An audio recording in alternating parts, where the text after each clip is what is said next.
I'm recording. Recorded it is. Check. I'm also recording. Check, 1, 2, check. Yay. Alright, everybody ready? Yeah. 3, 2, 1. Zane. Zane. Wow, Kate, good job. Okay, that's No, everyone's breaking up. Oh. No, everyone's like breaking up, so like it like froze. Oh, damn. Should we do it again then? Yes, please. Yeah, do it again. Alright. Wait, are you starting with Sami Zayn's music? Yes. Good. Of course you are. Okay. We should end with Super Mario because today's Mario Day. What? What? Today's Mario Day. What the fuck are you talking about? March 10th. MAR10. Mario. No, that's Oh. No, fuck that. What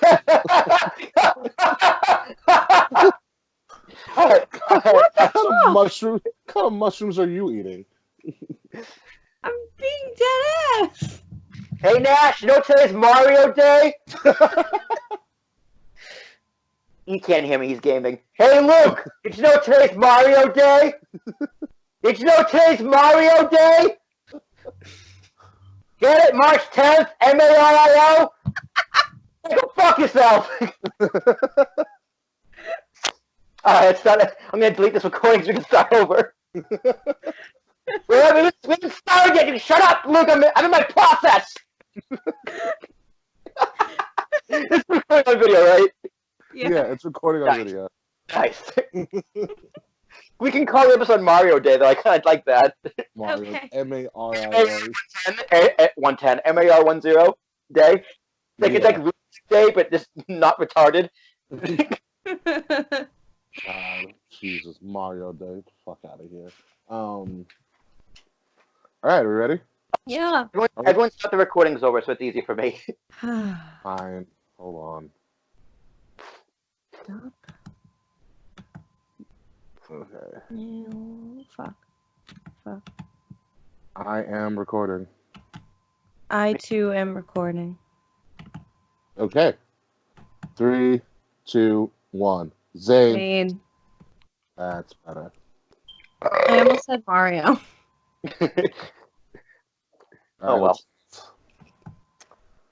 Can you feel it, folks? Can you feel it in the air? It's the sights and it's the sounds of a lot of questions that still need to be answered before WrestleMania. Ladies and gentlemen, this is Kings of the Rings podcast, episode 188. There is no more barriers. There are no more pay-per-views. All that is left is a long, winding, twisting, unpredictable, and slightly chaotic road to WrestleMania. I am your driver on this horrible course, King Ricky Rose. You can find me at Ambassador Biggs, BIGZ, Ambassador Biggs, across all social media outlets. Find Kings of the Rings podcast. Follow our social media at KOTR _podcast on Facebook, on Twitter, on Instagram. I was going to say like Twinstagram.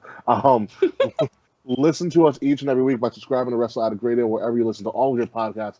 Leave a 5-star review. Tell your friends about us. Follow Wrestle Addict Radio on our social media at Addict_Wrestle on Twitter and Wrestle Addict Radio on Instagram and Facebook. Where would I be? Well, my co-pilot, or sometimes the pilot or the driver of the car, where we go all across America with Mr. Will Tarashak. And of course, Will, I'm happy to let you know that our Slam 4-pack tickets came in the mail today. So we are going to Boston for real. Yay!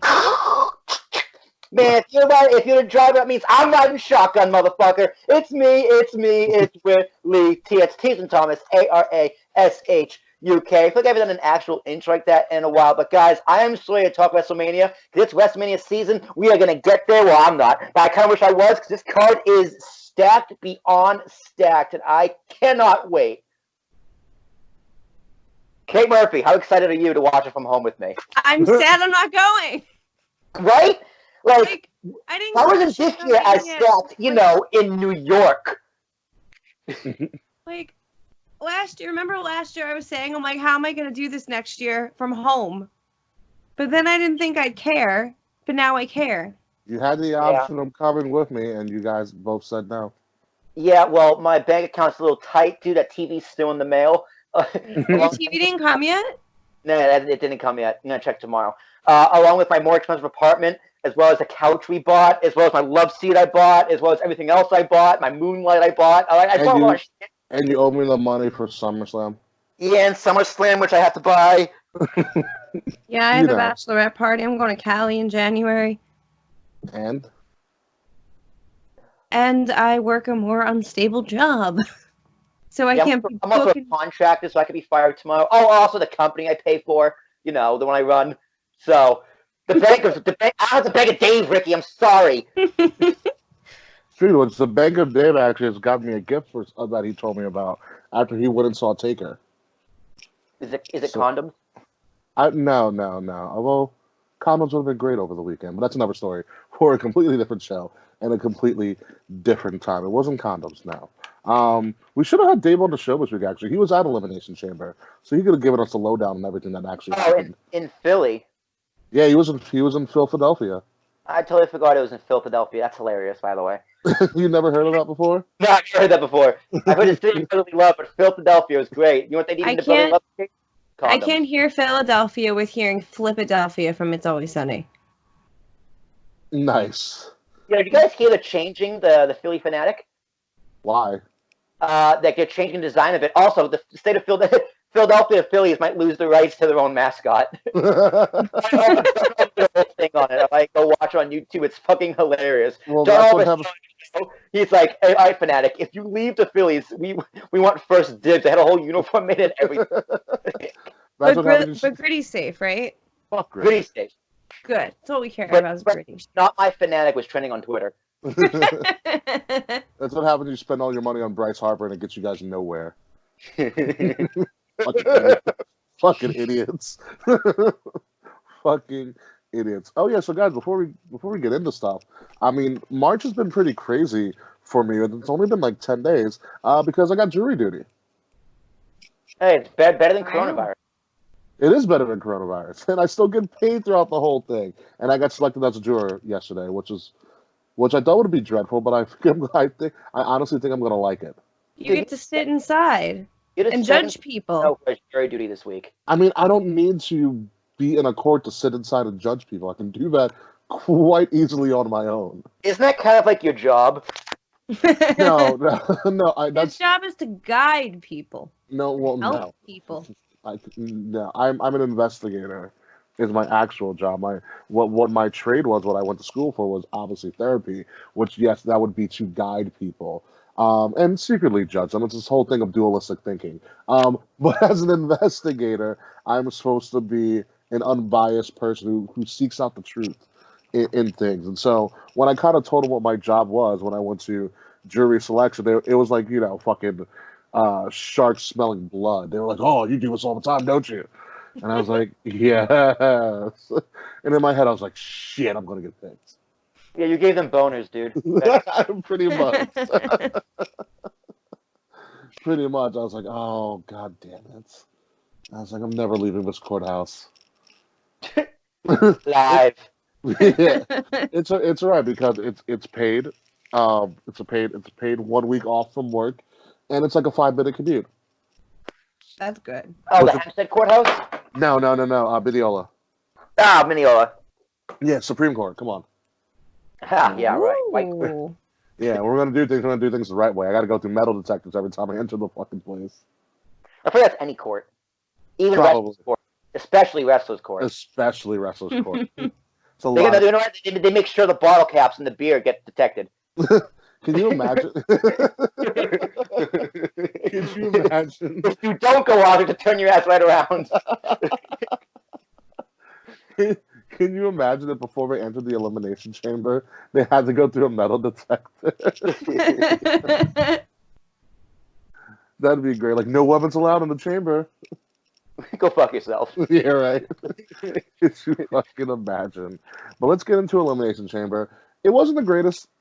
Obviously, it's not supposed to be, but it's supposed to be kind of that last stop before WrestleMania. Elimination Chamber's always been in that weird spot where it's the pay-per-view before WrestleMania, and it's supposed to be a big deal, but it's not really a big deal. But sometimes it is, sometimes it isn't. Super Showdown kind of fucked that up, but scheduling between both of those pay-per-views was really poor, so it kind of dulled everything. Yeah, totally, 100%. And they really got to space them out, or just have one pay-per-view between Rumble and WrestleMania, because I think they'd be better. They should just call it the Super Elimination Showdown. Don't give them ideas. On the fast lane to WrestleMania. Great Balls of Fire 2. Great Elimination Balls of Showdown and Chamber Mania fast lane. With fire. With fire. Yeah, no. But Chamber did happen. Like I said, it wasn't a great show, but it wasn't a piss poor show either. It did what it needed to do for the most part for the bigger storylines. Looking at it, the best match and potentially my match of the week, that tag team Chamber match was actually fucking amazing. Yeah, because you have like 8 or 12 guys who can work, and then Kalisto. Kalisto wasn't in the match. Oh, it was Lindsay. No, it was Lindsay and who's the? It was Lindsay and Grand Metalik. Kalisto, I think, has been released. Whatever. Was he released? Was Kalisto released? I don't know. When's the last time? I thought Sin Cara got released. I cracked the case, guys. Jake the Snake is bringing in Kalisto.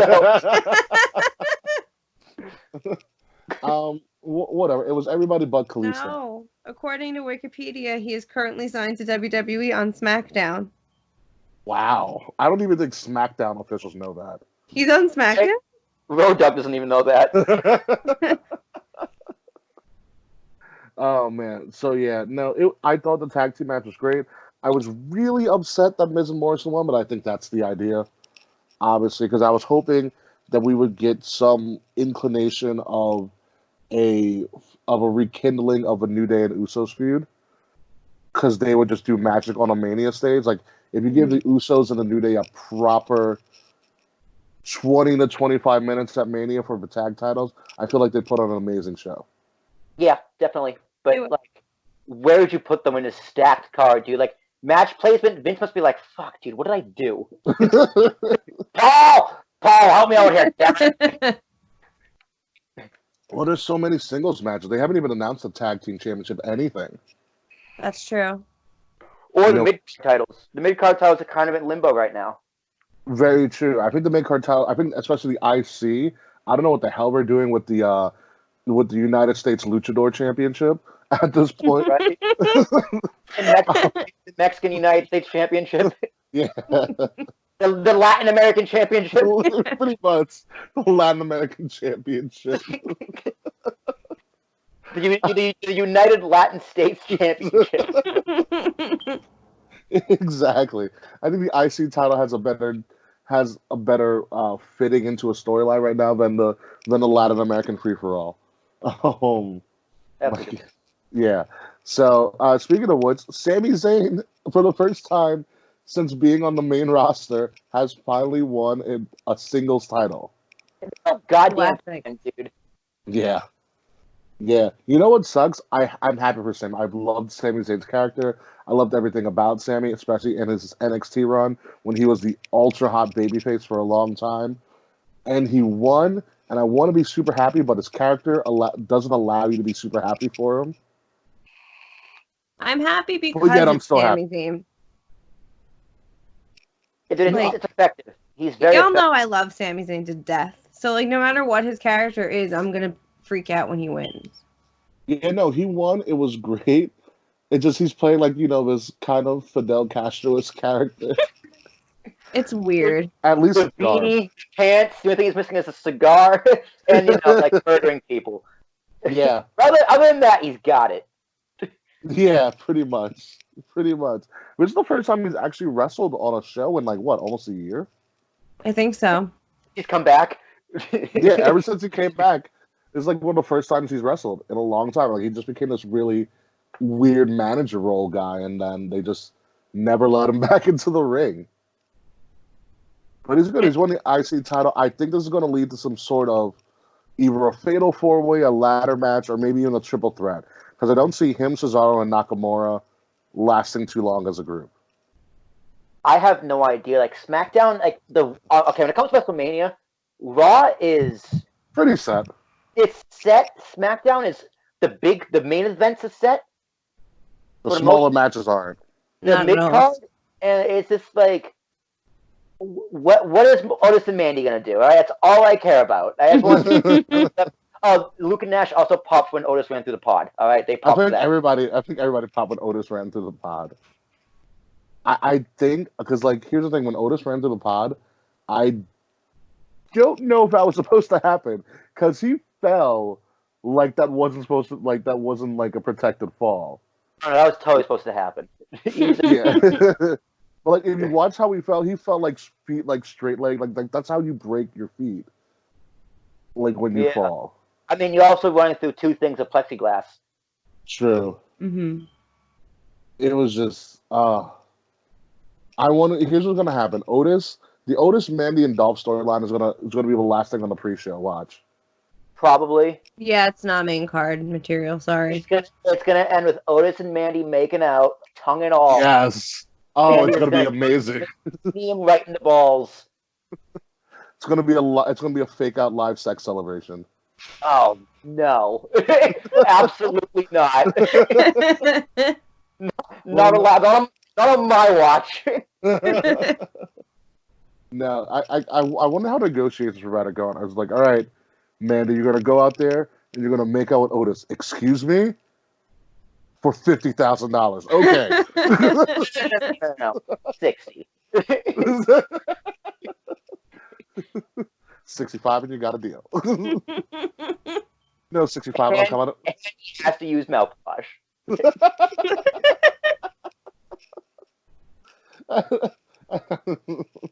Don't worry, you're gonna go back with Dolph later. Trust me. All right.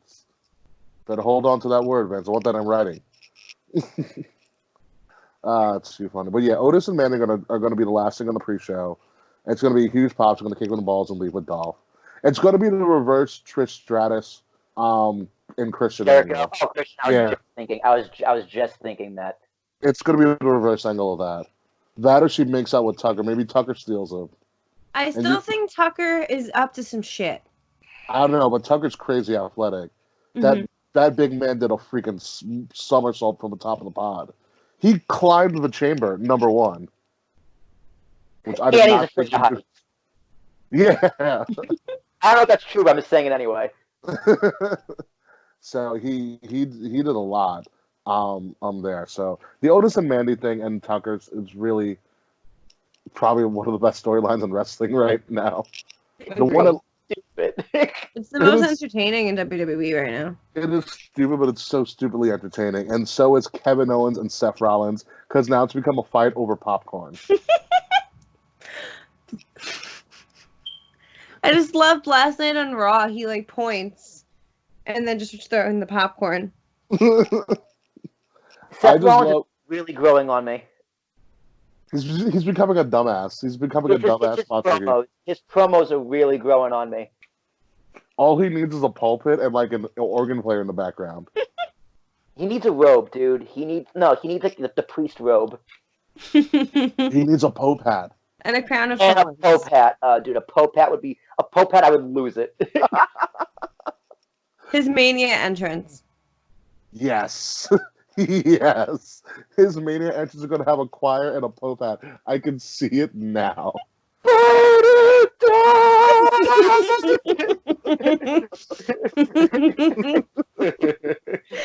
I can see that. Like, it's Tampa. With It's not, pyro. it's not the most religious place in the world. No one's going to give a shit. He can come out in a pope hat.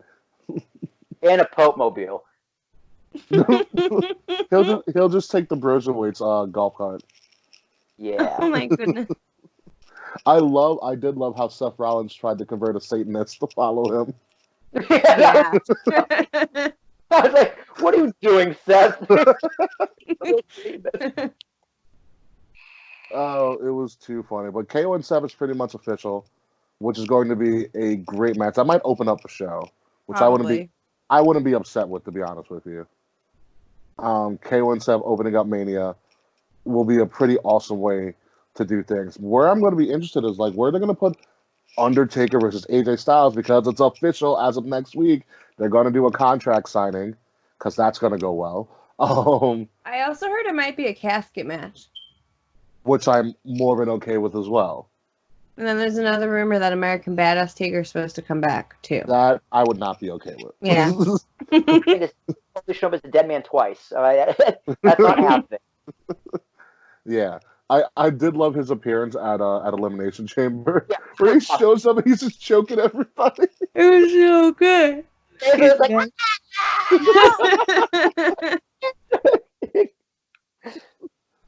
Oh, too funny. But I did like the AJ Styles promo against Mark Calloway, which he called out his shoot name. I was like, ooh, this is getting real.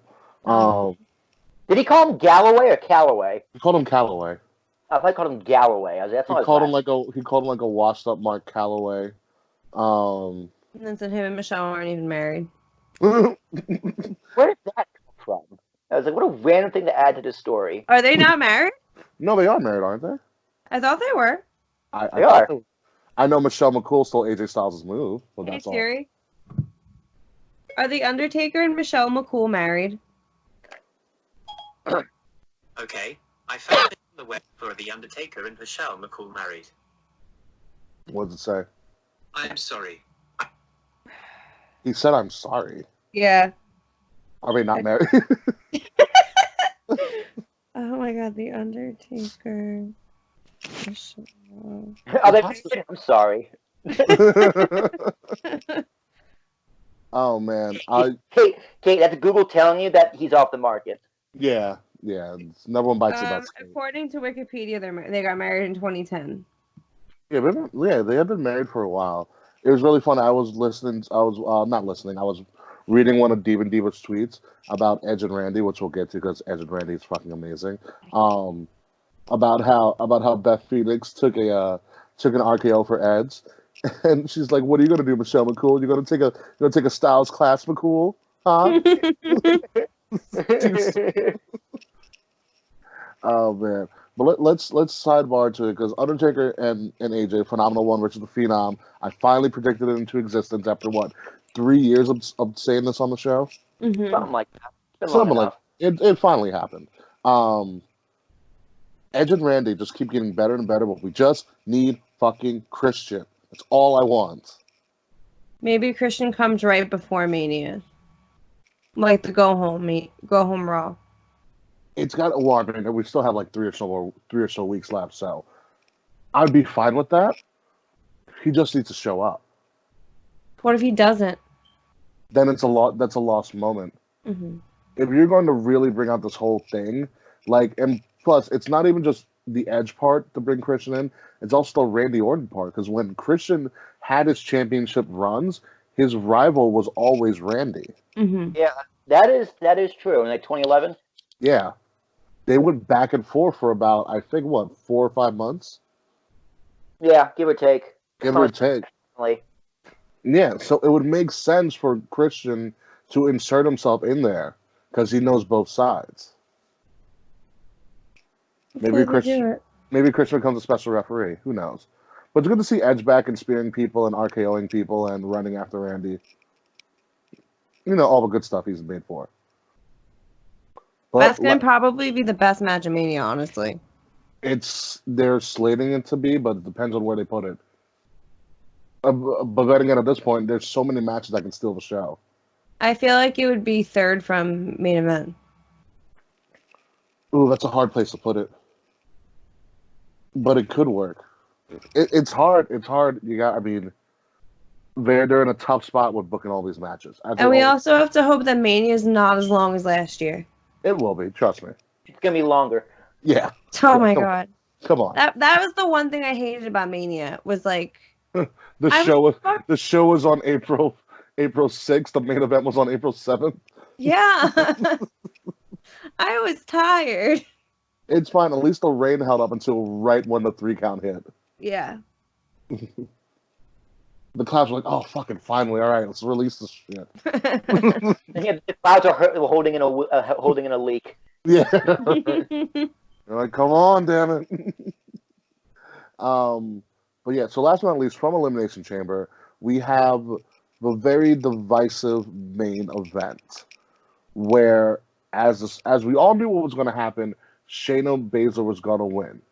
It was about how she won that got people really, I guess, irked a little bit, because Shayna dominated. She was the first person ever in the history of the Elimination Chamber to eliminate everybody.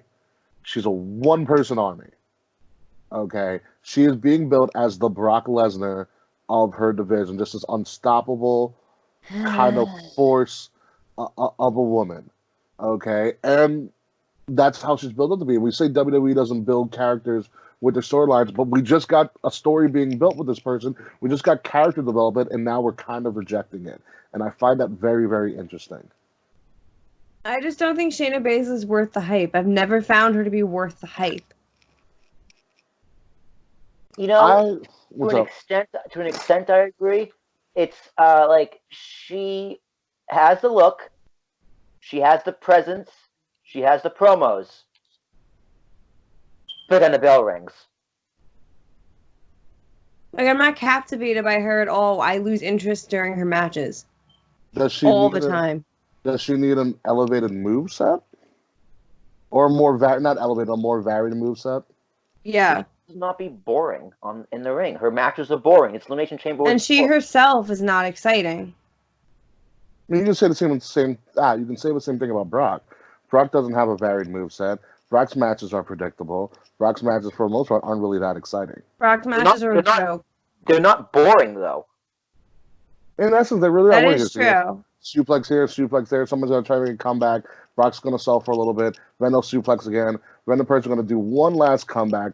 And then you think they're going to win. Then Brock all of a sudden comes up out of nowhere, pops up, F5, someone wins. That's a Brock match. Brock's like the Pythagorean theorem, all right? It works every single time, no matter what. The Pythagorean theorem is not about it working. Okay. That's exactly what it is. It works. Yeah. What is the Pythagorean theorem anyway? A squared plus B squared equals C squared. Correct. Yes. Yeah, it's the Pythagorean Lesnar, all right? No, it's not. No, it is not at all. You know what it is? I can understand why the crowd was really upset about the main event. Because I don't think it was boring, because I think Shayna Baszler did show a more vicious side than what we normally see out of her in her matches, especially because it was the chamber and stuff. Like, she killed some bitches in there. Like, Liv Morgan should have a concussion. Okay. Yeah, Liv Morgan got thrown around like a rag doll. I also, by the way, side note, am really loving Liv Morgan in like skin tight black every week. Great. Like, God. Yeah, she is a sight to see all the time now. Yeah, upgrade. I'm glad she's past those Enzo days.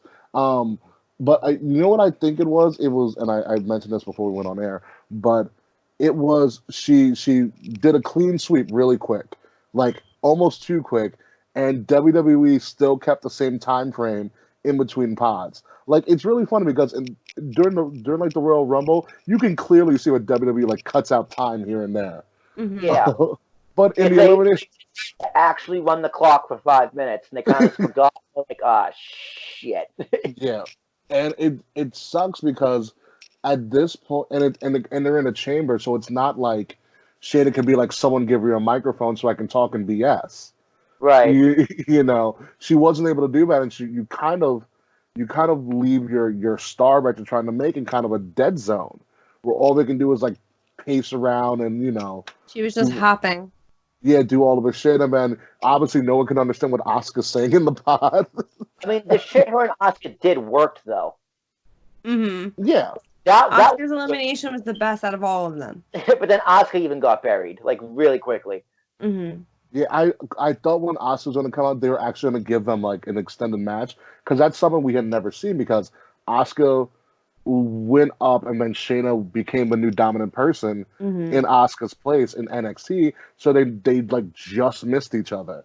And so I thought we would get more of an extended maybe even like 10 minutes with them. But then it got squashed quickly, which I get, but I wanted to see Asuka as more of a formidable opponent because they should be built as equals because they both had dominant reigns. Yeah. You but know, they don't care. Yeah, but obviously the move here is Shayna, which I think is the right move. But it was just the way that match kind of was put together, especially with the timing in between, that made it, that hurt Shayna more than anything that she actually did. Yeah. I mean, the whole point of this match was to make Shayna look like a monster. Like, mission accomplished. Make her look for Becky. Mission accomplished. It's just, there was nothing else they could have done. Like, there could have been a little more, like, infighting between the other thing. I'm surprised she came out third. I was surprised too. I think she should have came out fourth. Right? Like, give them a little more time to work with each other, get some spots. Give them fucking something, dude. Throw me a freaking bone here, all right? They were given nothing. They were just fed. And you just buried the rest of your division. You know what they should have done? Yeah, Shayna, they should have had everybody come out and do all these crazy spots and stuff, and it would have made more sense that when Shayna comes in, she cleans house like that. Mm-hmm. So there's no waste of time. Usually everybody. That might be a first in general in the chamber. I'm not 100% sure on that. It is a first. But she just, everybody, one after another, gone. Yeah. It's impressive.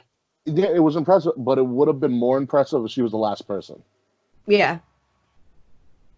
So therefore, you don't waste that time in between her like consecutive eliminations. Yeah, so one after another, and the crowd's like, "Holy shit! What did we just witness?" Too much dead air. Yeah. Oh, so much dead air. Yeah, it was awkward to watch. I kept going on my phone, so I wasn't totally connected to the match by the end of it. Yeah. I think Dave's last tweet, because I was looking at Dave's tweets. I think Dave's last tweet was like, "Shayna's boring, bye," because he knew Dave was mad. Too funny. But moving on. So Elimination Chamber happened. Obviously, I'll give it 7 stars. Or crowns, actually. I will give it 6.5 crowns. It was fine. I'll give it 6. Yeah, it was fine. It is what it is. Kate splitting the difference. It's like you fit in with us already. Mm-hmm. Let's move over to AEW. I've been here almost a year at this point. That's true. Let's move over to AEW. And Jericho's pretty much going to be gone soon because he has a tour with Fozzy. And Jericho is also not scared of a coronavirus. So he is still going to be performing and going on tour. So when Jericho hinted that he's probably going to go away for like 30 to 60 days, and obviously that didn't happen, I still think his disappearance is going to be imminent. Isn't he going to be a Blood and Guts? I think so. Because they're doing Inner Circle versus the Elite. And in a fake pay-per-view known as AEW Dynamite Blood and Guts. All right. Why is it a pay-per-view on a Wednesday, though? I said it's a fake pay-per-view. That's why I called it AEW Dynamite Blood and Guts. Like they had Bash at the Beach. They're fake went from Nitro to TNA real quick. Yeah, I don't get, like, I get the not having a pay-per-view every month style, because I think that's a good thing in retrospect for wrestling in general. But to have these one-off specials seems very weird. I don't like it. It's just another episode of Dynamite. Yeah, just with a different title. Like, the only thing Bash at the Beach was a fucking couple of surfboards and a little bit of sand. Bash at the Beach was awful. Because it was in January. That's why. It was in January. It was in an arena. It wasn't on an actual beach. Like, the original Bash at the Beaches were on a beach. They put a ring on a beach. And it had people in bathing suits watching wrestling because they were on a beach. At least the cruise was good. Yeah, that's true. At least the cruise was good. But Jericho's... I want them to go back to Sturgis so bad. And so Jericho has this thing going with the Inner Circle. I don't know if the Inner Circle will survive without Jericho, which is a shame because I think he has a good thing going with that faction. But we also have in Cody in this shitty neck tattoo that everybody shitted on, which I thought was great, including MJF and his promo. I don't know if you saw the MJF promo, but fucking funny as fuck. I did. It was great. But the promo of the week has to go to Jake the Snake Roberts. His thing with Cody. One, Jake still has a very, very scary presence. Like, his promos are still the most unique promos in, I think, all of wrestling because he doesn't raise his voice. He can't. Mm-hmm.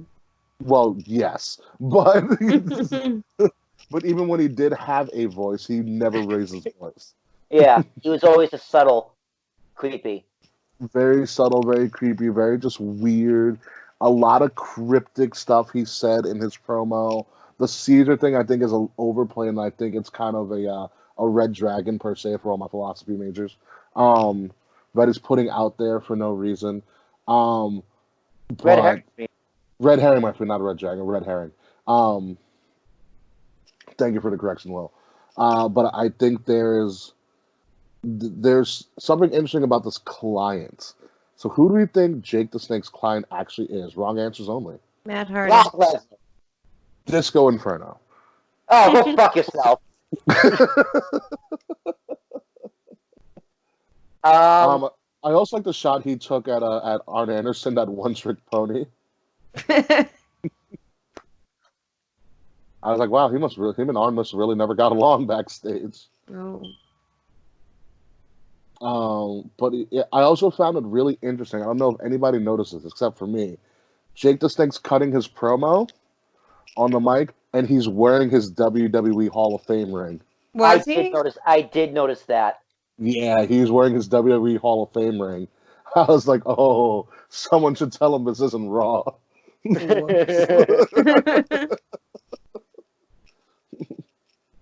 Yeah, so there was this really dumb fan theory that went on. I'm gonna call it dumb because it was fucking stupid. But I got tagged in about it, and somebody was like, "All right," they're like, "All right, so Jake the Snake called Cody Caesar. Oh my Caesar God. died. Caesar died on the Ides of March. AEW is doing Dynamite on March 18th in Rochester. Brody Lee's from Rochester. Yo, Brody Lee's gonna show up." Honestly, I did think about Brody Lee. Yeah, Not so not in that not that- context. Not for any of those reasons, but because who else is there? It's no one else. Well, there's Lance Archer, who's reportedly signed with AEW. Lance Archer was apparently supposed to show up on AEW and then didn't. That's bad. Okay, number one. You also have Matt Hardy, who could be showing up, and Matt Hardy could also be the Exalted One. There's a lot of questions in AEW about who's who. Well, by the time this airs, the second part of the Free the Delete series is gonna come out, which is gonna fully explain. Sure, maybe it will, maybe it won't. But I mean, it could be Brody Lee, but not for any of those reasons that some idiot put together on Twitter, because none of that makes sense. It would have made more sense if it was on the Ides of March. Mm-hmm. But March 15th, it's fucking Sunday. Okay. Okay. And the fact that AEW is doing a show 3 days after the Ides of March means absolutely nothing. Really nothing. Yeah. And the fact that Brody Lee is from Rochester also means absolutely nothing. When is the last time of an actual wrestler debuted in their hometown? Edge. No, he didn't debut in Canada. Edge. The last time I can tell you, last time I remember was Santino Marella debuted in Italy, and Santino Marella's from Canada. He's Canadian. Go fuck yourself. But he was billed from Italy when they did Raw from Italy. Yeah, I remember that. I wish that I didn't, but I do. Yeah, and Lashley helped them win the Intercontinental Championship. Fucked that boy straight out of the audience. Earned. Yeah, so Jake the Snake's client seems to be interesting. I like Jake the Snake's influence in this is going to be interesting because he goes, I didn't come to take the whole pie, I came to take your share. So it's very interesting because I think the whole Caesar thing is, like I said, is overplayed, but I think it's everything else that Jake said in his promos is what is going to be interesting, where he talks about, a snake takes what he wants, and I was been told you never turn your back on someone you respect or someone that you're afraid of, and he turned his back on him. That was amazing. Yeah, that was a great way to end. So amazing in every way, shape, and form. I was just like, oh, this motherfucker still got it. Yeah, Jake still can kind of promo like no one's business. Like no one's business. So whoever he is he's bringing in somebody that's gonna pretty much cut Cody down to size because he thinks Cody's getting too big of too big of a head for his own good. Which I like that storyline. And I'm interested to see where that goes. And who's going to be the one to cut Cody down. Could it be Brody Lee? Sure. But Brody Lee could be better as the Exalted One. Could it be that has Matt Hardy written all over it. It does have Matt Hardy written all over it. But who knows? Also, who is the Exalted One? Matt Hardy. Kenny King. That would be funny. That would be so stupid. Or what if it's Matt Taven? Black Machismo. Who I found out used to date AJ Lee. Oh, that guy fucked up.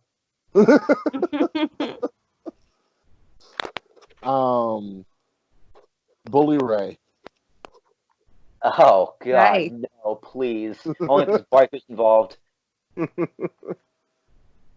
Santino Marella. Santina Morella is the Exalted One. Didn't Santino show up on the other night? Wasn't Cole am I Cabana wrong? showed up.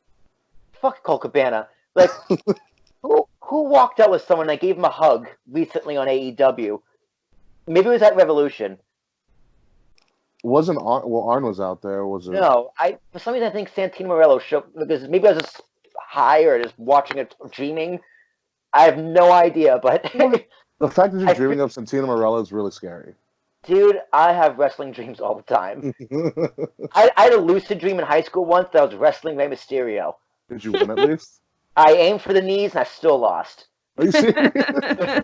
You get 619 after aiming for the knees. Dude, I was just like rolling in bed and like I was just like, dude, I had one of those dreams I knew I was awake but I was still dreaming. Yeah. It was very bizarre. Well, lucid dream means you're able to control what happens in the dream. And you still fucking lost? Still lost, dude. My brain I like Rey Mysterio. I don't know what to tell you. you chopped a Ray. I jumped away with pride. Nice. So I think Jake the Snake's client is obviously going to be Eva Marie. Stop. Could you imagine? The internet would break.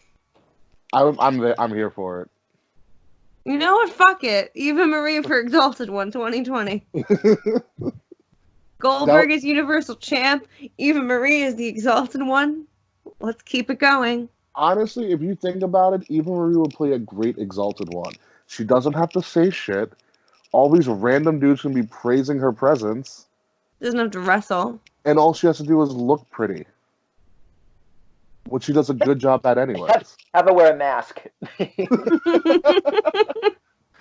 Have her be like Dashing Cody Rhodes. Remember Dashing Cody Rhodes? Oh, dude, Dashing Cody Rhodes was the best Cody Rhodes. I don't want to hear anything different. That neck tattoo is horrible, by the way. That neck tattoo needs to go. So bad. There's a petition for it, too. And the GoFundMe. To what, get it removed? Remove for laser removal. Wait, there's seriously a GoFundMe? Mm-hmm. That's amazing. Yeah. That is... I want to see how much it's raised. All right, so I'm going to say it's raised $3,000. Will, what's your bet? Oh, 1,500. 1,500? No. Okay. 15,000? I don't know, dude. Wrestling fans are stupid. $15. I'm going to say 3,000. All right, let's see. What do we got? So the goal is $10,000. Okay. You want to hear how much they've raised? Yeah. $25. I was close. I was so close. You're still over. It doesn't matter. No, I said $15. Oh, yeah, my fault. You're on it. You're one. Yeah. 25? Really? That's it? Who are the donators? Dave Malkovich. Okay, someone named Chris Bass donated $5. Someone named Brandy Reynolds donated $5. Somebody named Brandy Reynolds.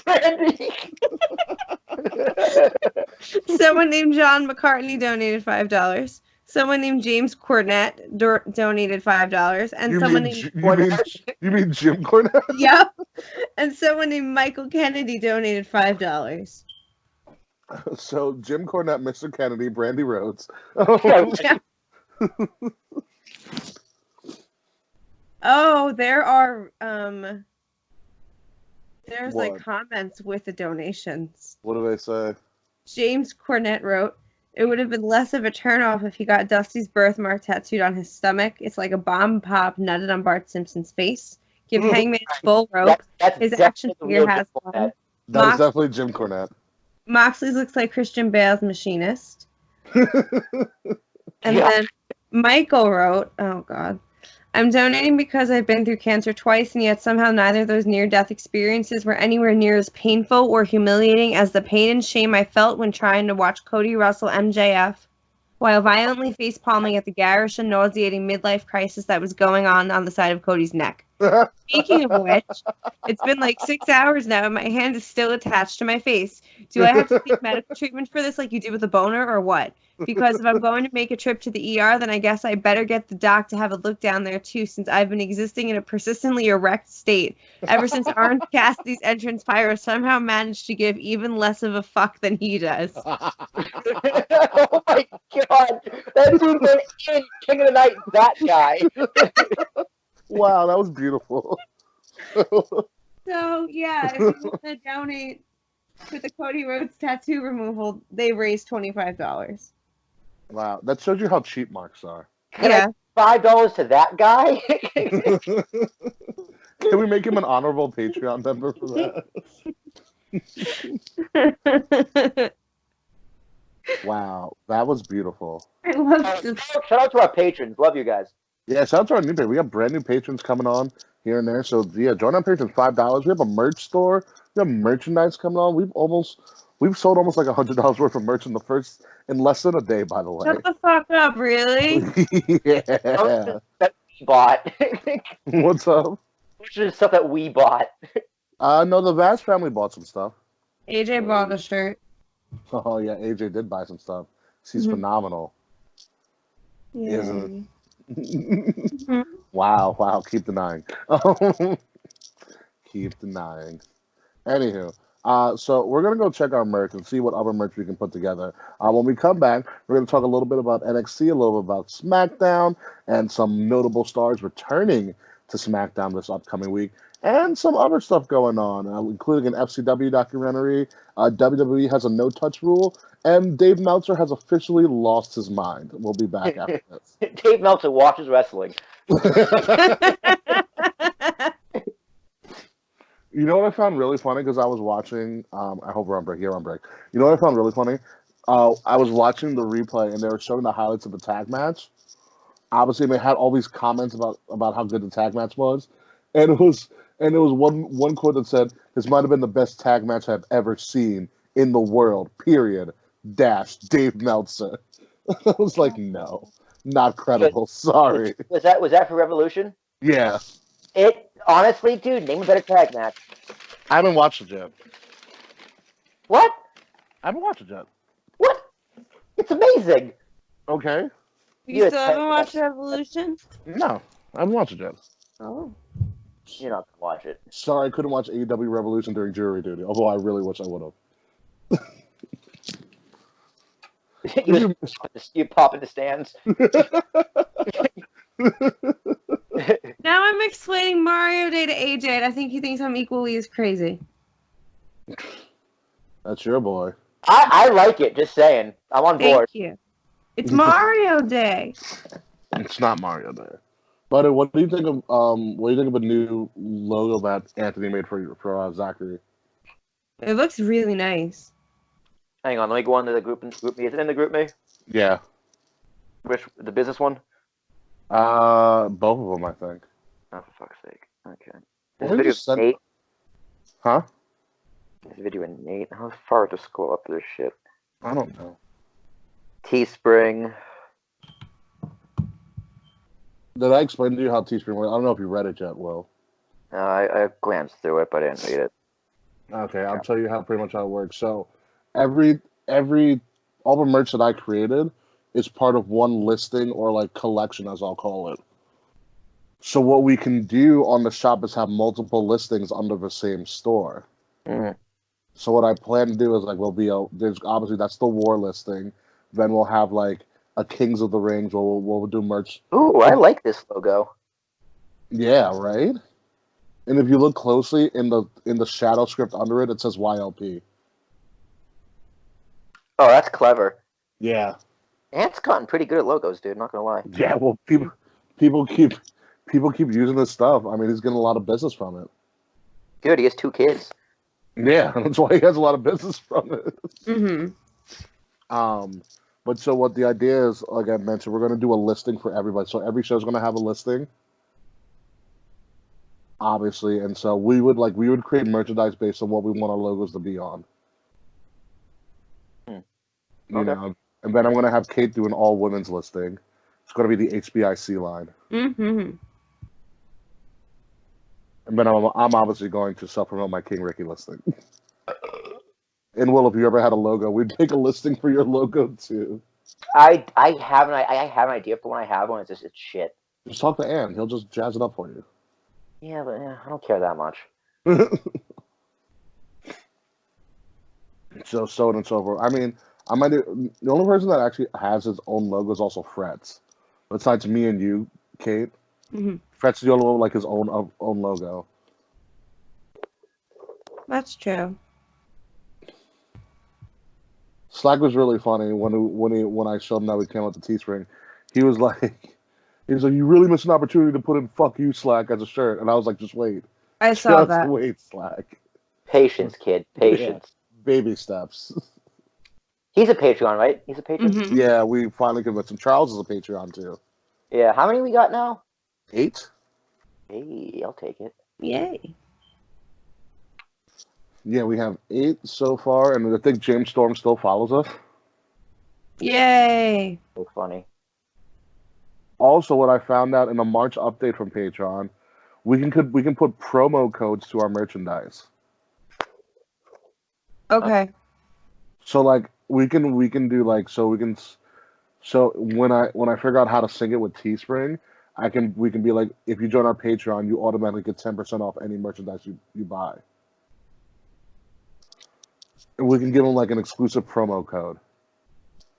Promo code is Slack. Slack 10. Here's the promo code. Use the promo code Slack. You pay an extra $15. Promo code FU Slack. So that's what I was thinking, and I was also thinking on people's birthdays, maybe we can get them like a 25% off, Yeah. like discount for like one-time only use. I like that. But I like how we can integrate promo codes into our Patreon stuff as well.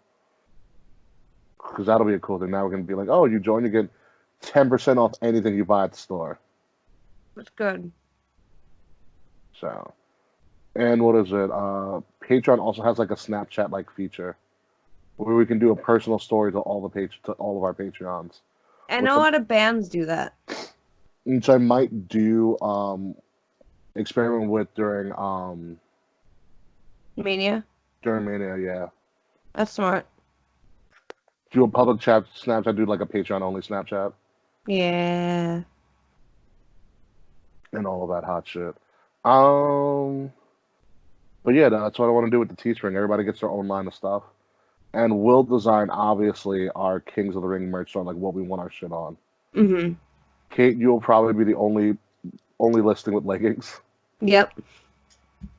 I want leggings. Then you can wear mine.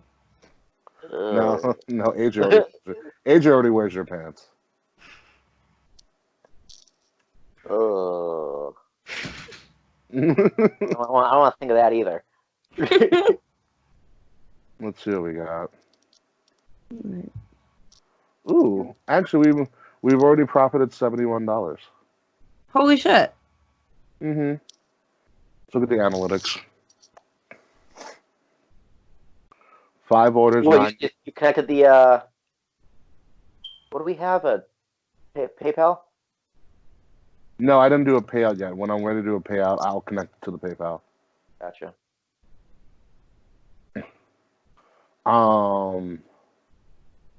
What is it? But no, I can check who ordered what too. User data. Mm-hmm. We can sell that. I mean, what?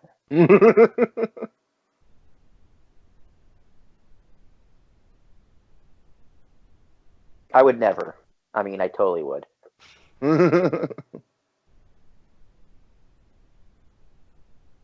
A boosted source. That's interesting. Hmm? No. Oh, because they do like promoting for us on like the low key end. So someone bought something from us. Based off of that. Mm-hmm.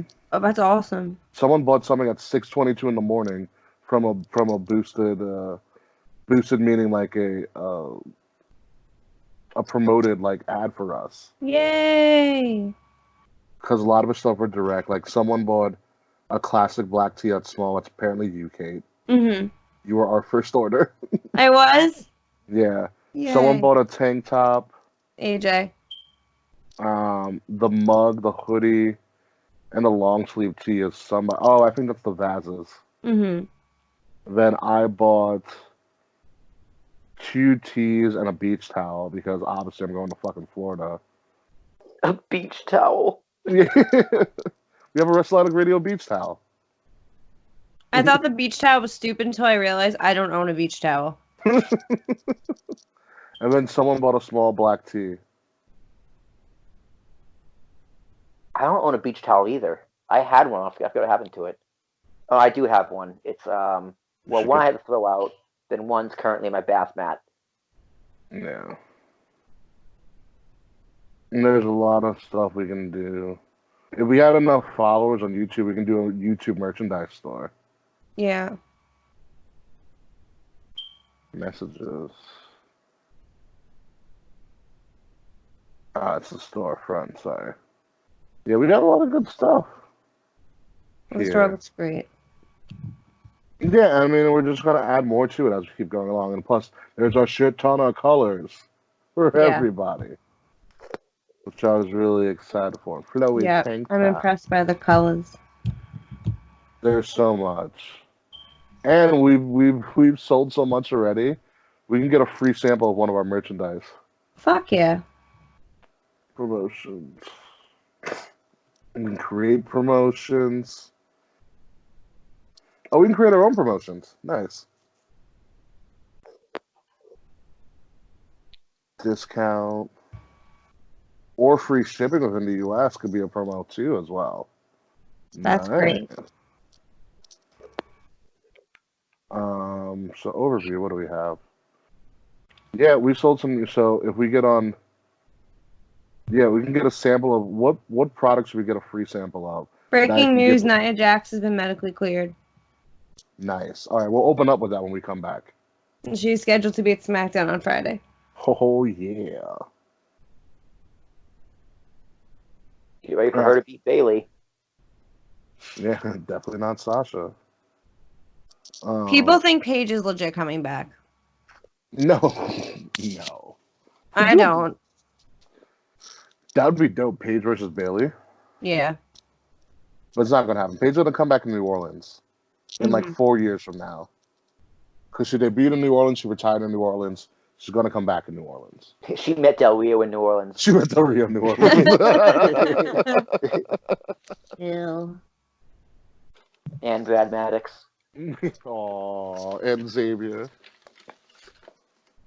Oh man, which is funny because Xavier has a kid now. I can't wait till, not can't wait, but I wonder how he's gonna explain that later on. He's not.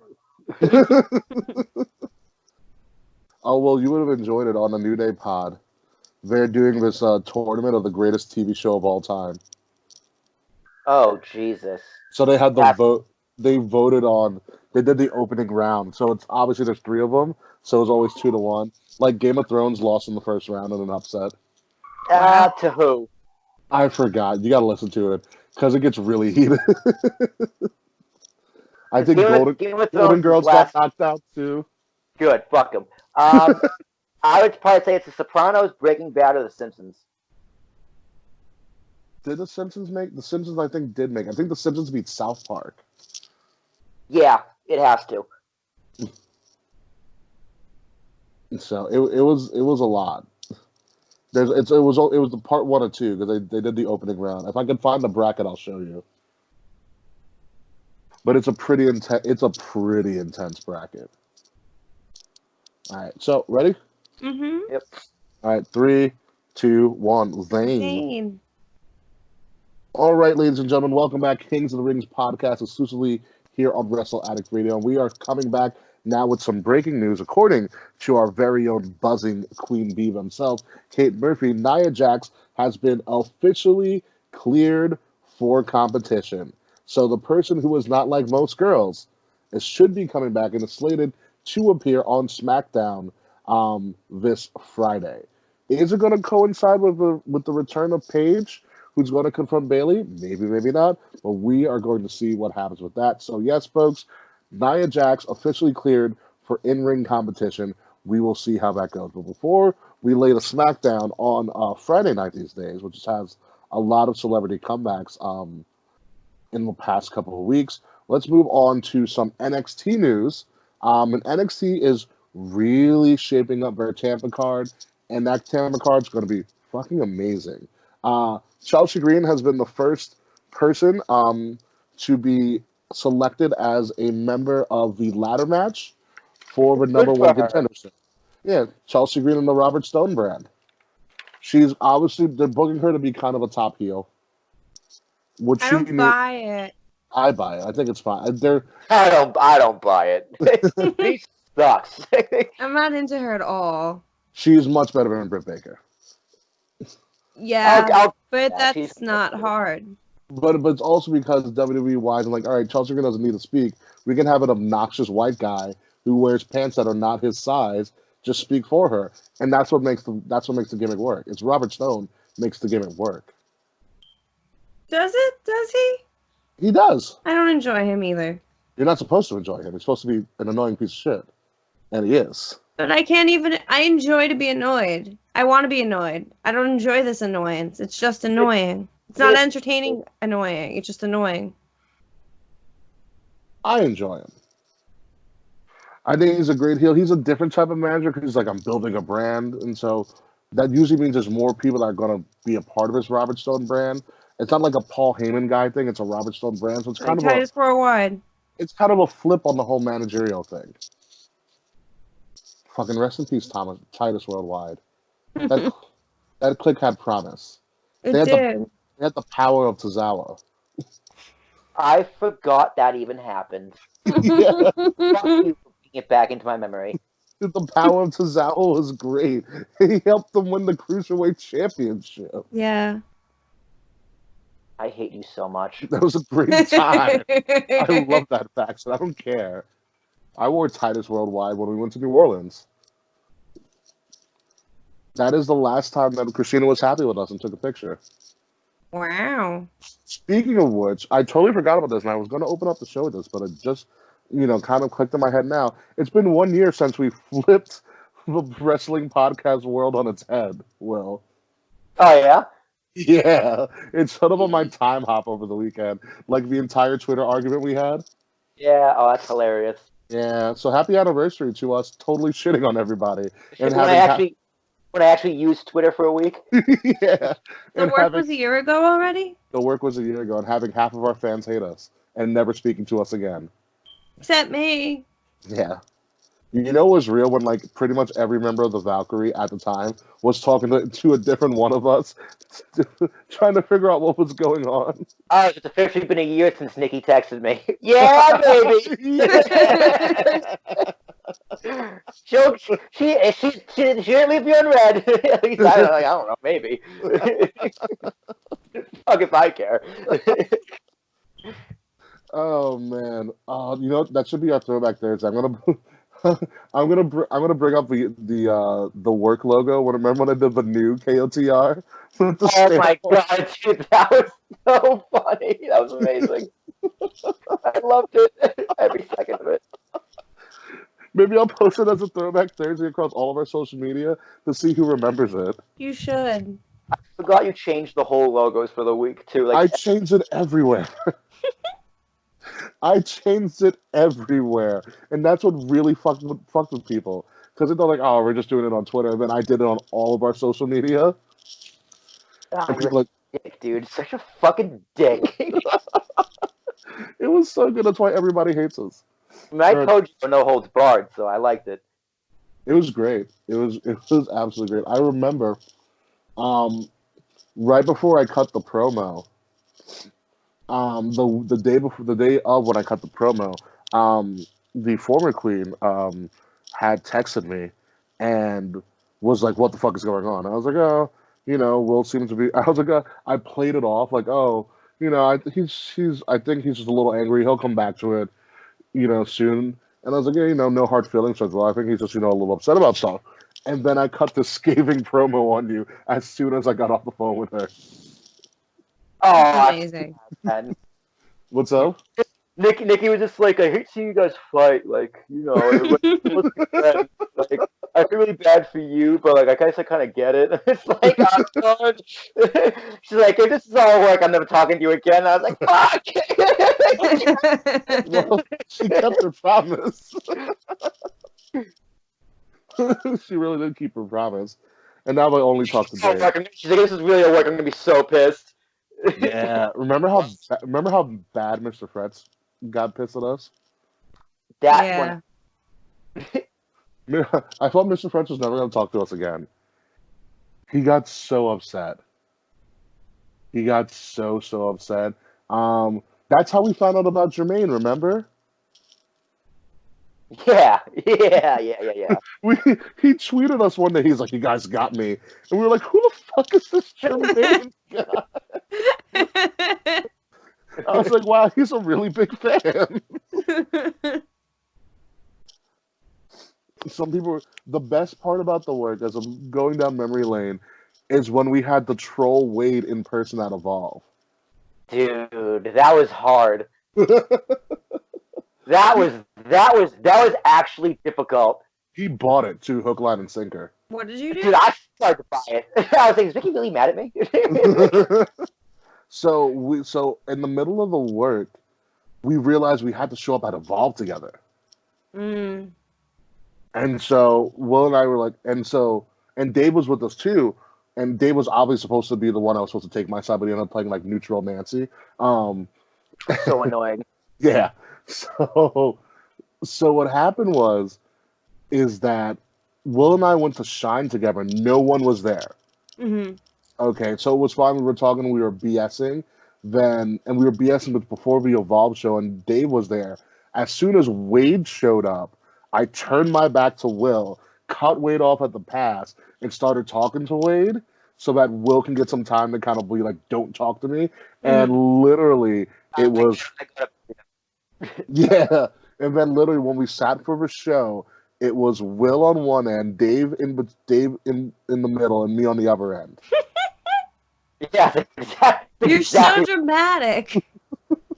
We had to sell it, damn it, Oh and we God. sold it. We did it for The Rock, all right, Kate? We did. We did it for The Rock, and we sold it for the wrestling. So like, literally, once the show was over, I pretty much said bye to Dave and had to leave by myself. Oh, that sucks. No, I was fine. I had the train to catch. Yeah. And I think Will, I don't know how you got back, Will, but you went somewhere. Yeah, I took subway to Port Authority and then Port Authority to bus, yeah. Yeah, so we pretty much, we all went 3 different ways. Oh, okay. But we sold it. That was an amazing part of the work. Yeah, that was just luck, to be honest. Yeah. So, and whoever got mad at us, I'm sorry, not sorry. It was a great time to be alive. Fuck yourself. You watch wrestling. Yeah. Yeah. Oh my God. That when we did that State of the KOTR Universe speech. Oh, so good. Oh yeah. So fun. Yeah, when we told everybody that we trolled, and that's what people really pissed off. Like, oh, we rubbed it in. Oh yeah. We rubbed it in pretty good. We really pissed a lot of people off with that one. Oh man. So good. Anywho. Back to excuse me, I was like choking some ice. Back to NXT. TakeOver's championship better be the coronation of Velveteen Dream, or I am going to fucking fuck shit up down in Tampa. I hope so. It has to be. It has to be. Velveteen Dream versus Adam Cole. He obviously is a clever motherfucker and used Roderick Strong to get to Adam Cole and it was a stroke of cage match genius, and that's your title. That's your main event. Adam Cole better do everything he can to put Velveteen Dream over as a motherfucker. And I think he's going to do the right thing. Because I think the Undisputed Era are done after TakeOver Tampa. I think Done all four of them done? They put them. They all four get moved somewhere else. I would put them on SmackDown in a heartbeat. They would do really well on SmackDown. I'd put them on SmackDown in a heartbeat and have them go absolutely fucking nuts. On Roman, please. Oh, no. Yeah, have him attack Roman. Like, the SmackDown after Mania should be the Undisputed attack Roman. That's exactly how I would book it. Breaking news, sort of. What's up? They're deciding on Thursday if Mania is getting canceled. Says who? The dirt sheet. Yeah, no, fuck that. Mania's going on. We're going to talk about how Mania is still going on. All right, actually, let's talk about that right now. But I see somebody from CBS Tampa is reporting that the city of Tampa and Mayor Jane Castro meet on Thursday to discuss canceling or postponing major events due to coronavirus, WrestleMania being one of them. And then he tweets about saying they will meet on Thursday to discuss the events. Okay, all right. So let's put it this way. It's real. No. Let's put it this way. WrestleMania. 60,000 plus people from around the world for a one-day event. Okay, in the state of Florida in Tampa, which also holds Disney World, which has 150,000 people a day from all around the world. If Disney World's not going to close down, you bet your ass WrestleMania is not going to close down. Not without a fucking fight.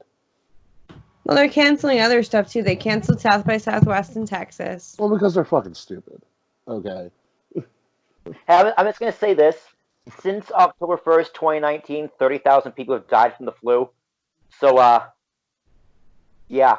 Yeah, people die from the flu all the time. Mm-hmm. It's a seasonal thing. You're more likely to get the regular flu than you are to get coronavirus. There's still a low-risk thing. And the more people you test, the higher the number's going to get anyways. That's just fucking mathematics and probability. Like, I have a cold right now, but I don't think I have coronavirus. Exactly. I have a cold. The way you stop coronavirus is the same way you stop anything else. You wash your fucking hands. Yeah, I wash my hands a lot. You play it safe. Water. Don't use too much fucking hand sanitizer. That's going to make it worse. Yeah, I don't use hand sanitizer at all. I just wash my hands. Hand sanitizer lowers the pH in your skin, so it actually makes you more susceptible to that 0.1% of germs they don't kill. That's awful. Yeah, just, don't be a dumbass. Or whatever. And coronavirus isn't affecting that many people. There's like one confirmed case in Tampa. Suck it up, folks. And by the way, you think I'm sick of hearing this coronavirus. Like, yeah. I'm not someone who believes, like, people are saying that the liberal media is doing this on purpose to make Trump like unelectable. I'm just like, no. It's mass hysteria. It's mass hysteria because that's what sells. That's what keeps people on their eyes to watch the news. Exactly. From the news, it's good booking. All right? From the news perspective, it's just good booking. But from reality's perspective, like people are being cautious, which good. They should be cautious. You know what I mean? Like, stop you from doing everything. Right? Like, they're doing, in my opinion, people are doing the right thing, and the news is conflating doing the right thing with mass hysteria. Yeah. If there's any time to travel, go buy a plane ticket right now. Fucking prices are plummeting. I wouldn't leave the country, personally. I wouldn't leave the country, but I'd travel around the country right now. Yeah, totally. Yeah, I've been looking a little bit. Since we're buying our plane tickets for California for next year now, so like now I'm looking for also closer vacations. You were able to do it. There's too much invested in WrestleMania right now because it's not just WrestleMania; it's all the other stuff associated with WrestleMania. I get it. The mayor can say, do all that he wants for Florida and all this other stuff, but we are really talking about a close to on average, $170 million surplus of money into a city for a week. That's a lot of money to say no to. Mm-hmm. And if I'm a gambling man, and I'm the man, I'm just like, bring it on. Fuck it.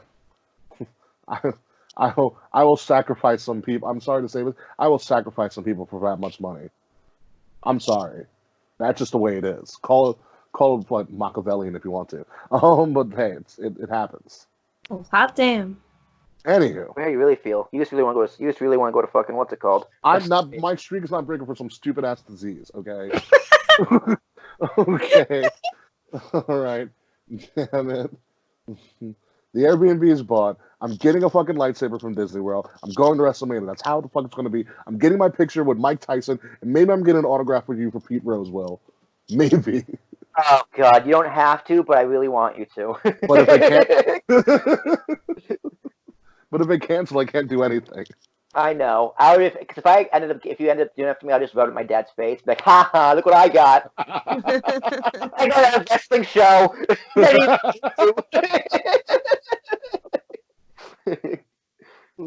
Yeah, I'm not gonna let a silly disease stop the greatest live event in sports and entertainment history every fucking year. Okay, that's not the Vince McMahon way.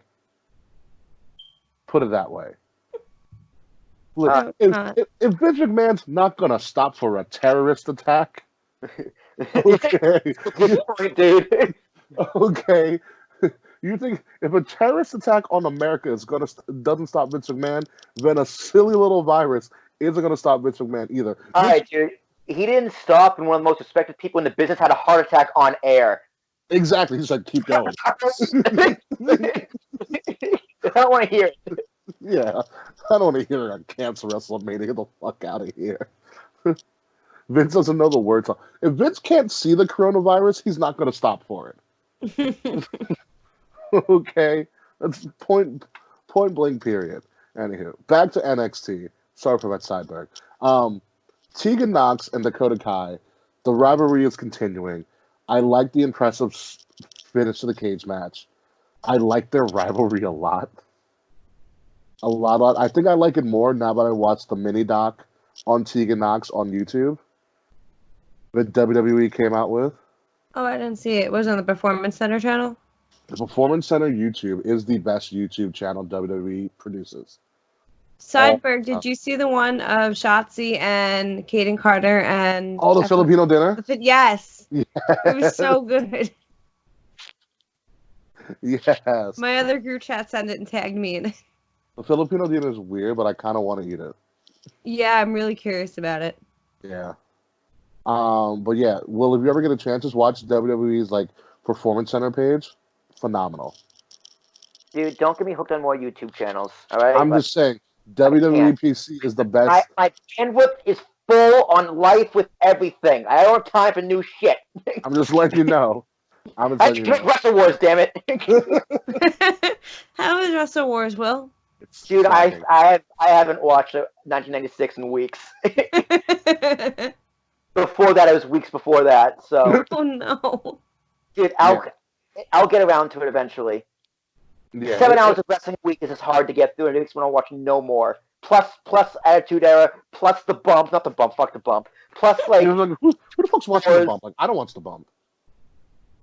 I've seen the bump once. It seems like a great idea. Accident. It seems like a great idea if it was an actual television show. I watched it for 5 minutes, got annoyed, and turned it off. Yeah, I don't like it. I only watched it because I was watching NXT UK and my controller was dead. So you were stuck in watching. Sorry. That's amazing. I love you so much. I love you so much. But yeah, it wasn't good. Yeah. Yeah, but you know what actually good? So in WWE PC they showed what Candice LeRae and Johnny Gargano did for Valentine's Day. Fucked. I get it. No, they didn't actually. Candice LeRae took Johnny to WWE headquarters for the first time ever. Johnny's like, I've been working for this company for 4 years, and I've never been to headquarters. For Valentine's Day? They took him to headquarters, so they worked out in the gym. You know the gym that Vince McMahon trained in when he was going to try to beat up Austin? Yeah. So Johnny Gargano's doing like pull-ups with a fucking like 25-pound weight, and he's like, "I hate Austin. I hate Austin." And Candice is like, "What are you talking about? Who's Austin?" He's like, "Austin, I hate him." They traveled anyway. They went into Triple H's they went into Triple H's office and they saw the camera that Triple H has. So Triple H has a live feed to the Performance Center in his office in Connecticut. Wow. Like a 24/7 live feed. Yeah, that's crazy. So he can watch anything that's going on in the Performance Center whenever he wants. And also, what's up? Talk about obsessive. That's a daddy. That's a daddy of NXT. He needs to watch his children. It's like his nanny cam. His nanny cam. Yeah.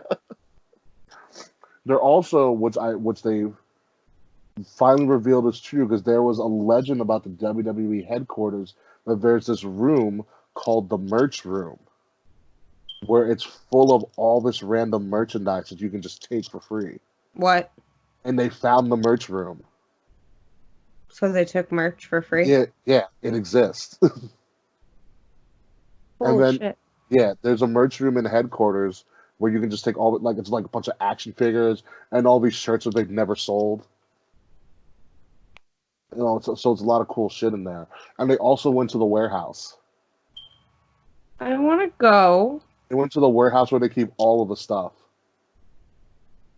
Like all the different rings. They have like 27 different rings. And they have rings strategically placed in different countries around the world. So when they like tour like to the UK, there's already a ring in the United Kingdom. I would hope That's so smart. That they put there on purpose. Ring.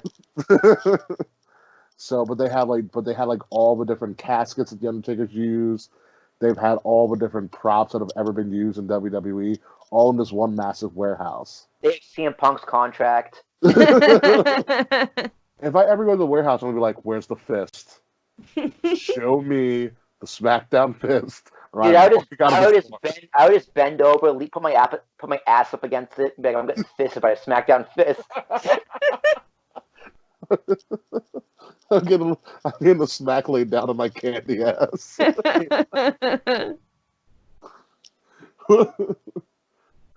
That's all. I would want to see the SmackDown fist and maybe one of the coffins that the Undertaker's used. Yeah. Yeah. So that if you watch WWE PC, that's Johnny and Candice's Valentine's Day. Great stuff.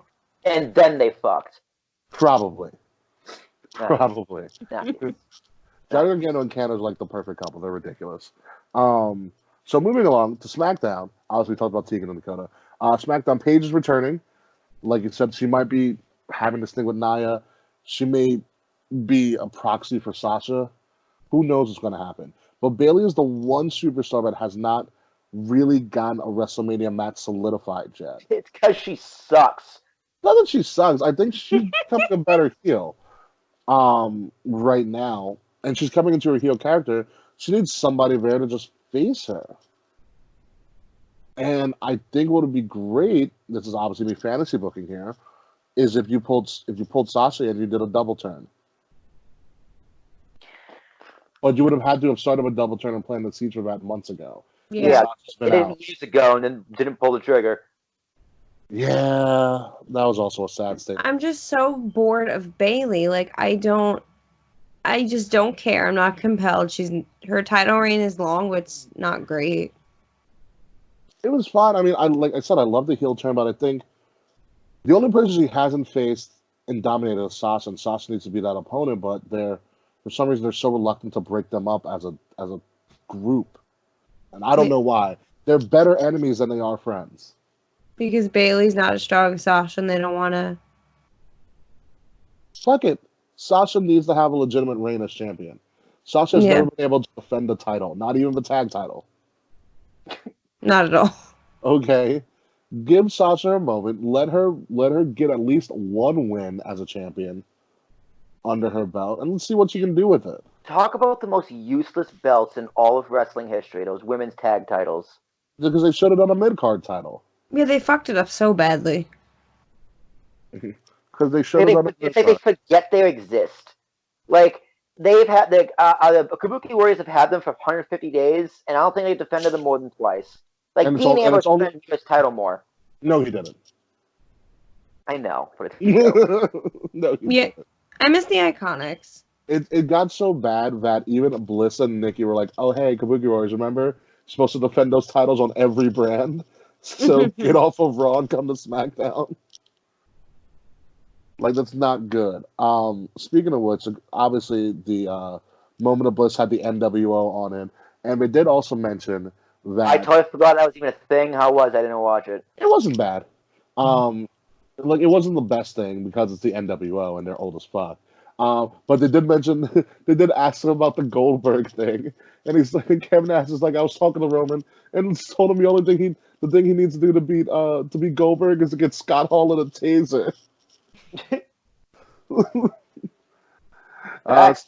It's the only thing to stop him.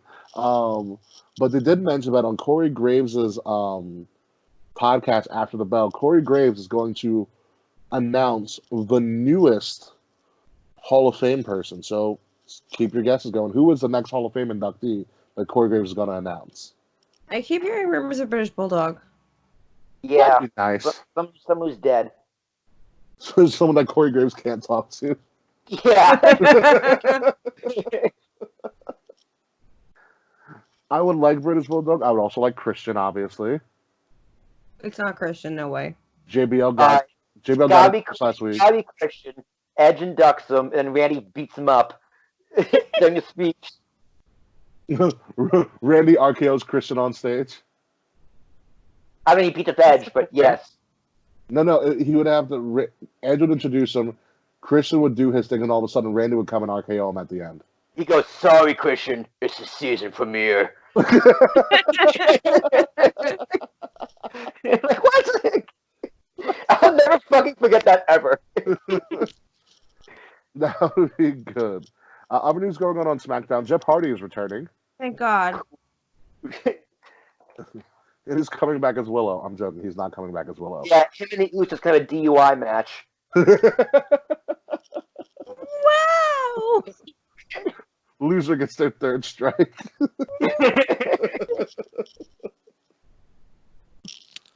Oh, man. But yeah, Jeff Hardy's returning. That should be an interesting boost to the SmackDown brand. So we'll see what happens with that. There's not confirmed what he's doing. It's just saying that he's coming back. So who knows? Oh, that's really all that's... Jeff said on backstage he wants to work with Roman. Yeah, that's not going to happen anytime soon. Not right now, at least. And I did hear that, too. With some of our miscellaneous news and notes, we did talk about coronavirus a little bit. But there was this thing that came out that apparently has been rummaging around a couple of news sites, that WWE, in light of protecting their performers from the coronavirus outbreak, it's instituting a fan no-touch rule for all appearances and photos. The marks make me sad. To me, What's up? that makes sense to me. No, it makes sense to me as well. It's going to save Becky Lynch from all those awkward photos. You ever seen, like, the guy who, like, puts his arms around, like, Yeah. the prom photo guy? Yeah, I don't like him. Yeah, no one likes him. But it seems like a cool thing. It's going to be a lot of, like, hey, how you doing? Like, air five. Fist bump. Fist bump. You're cool. Yeah, I saw a photo. Sasha did like a photo op, and she's wearing blue. Like She's wearing blue gloves. I saw that. She's such an asshole. Yeah. Her dog is awesome, though. Yeah. Have you seen her corgi? Yeah.